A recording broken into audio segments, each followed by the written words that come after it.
seryoso, ginulanta nga po ng angas ng Pinas General Casimero ang Philippine Boxing World matapos ito mag-share ng imahe sa kanyang Facebook page. Sa sparring nito dati sa Amerika, malamang nakuha ito mga idol noong nasa MP promotion pa si Casimero under kay Manny Pacquiao, kung saan bumagsak ang kasparing ni Cuadro Alas. Hindi nakita ang muka dito mga boss, pero marami ang mga boxing fans ang nagsasabi na si Marlon Tapales daw ang fighter na nakalaban ni Cuadro Alas, kung saan dati pa nga sinasabi ng magkapatid na Casimero mga boss na ayaw nila magsalita sa naging sparring nila dati kay Marlon Tapales dahil kababayan nila ito. Pero maganda daw ang ginawa ni Cuadro Alas sa sparring na yon. At ngayon nga po mga boss, naglabas na po ng resibo ang team Casimero. Ano sa tingin nyo dito mga idol? Para kasi sa ating mga boss, dahil magkaibigan at dati magkasangga si Casimero at Tapales, walang bilang talagang sparring na to, unless na lang talaga kung isang heated na sparring ang nangyari. Ang sparring kasi mga idol, partiyan ng training. Sabi pa nga dati ni Dimitri Bivol mga boss, sinasadya daw nito magpabugbog sa sparring para masanay daw ang katawan nito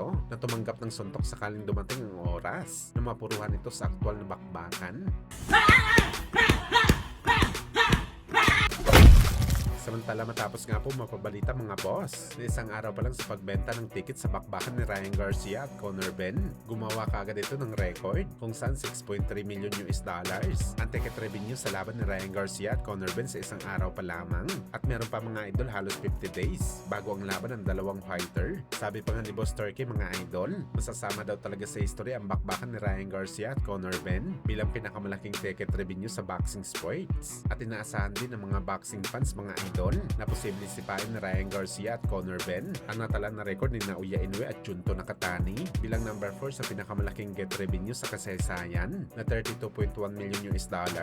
Kaya abangan natin to mga boss kung kaya ba talaga na mabreak ni Ryan ang record ni Inoue. Malakas din kasi ang sagupaan ni Conor Ben at Ryan Garcia. Superstar kasi si Conor Ben sa UK at si Ryan naman sa US. Malakas talaga dahil pinagsama.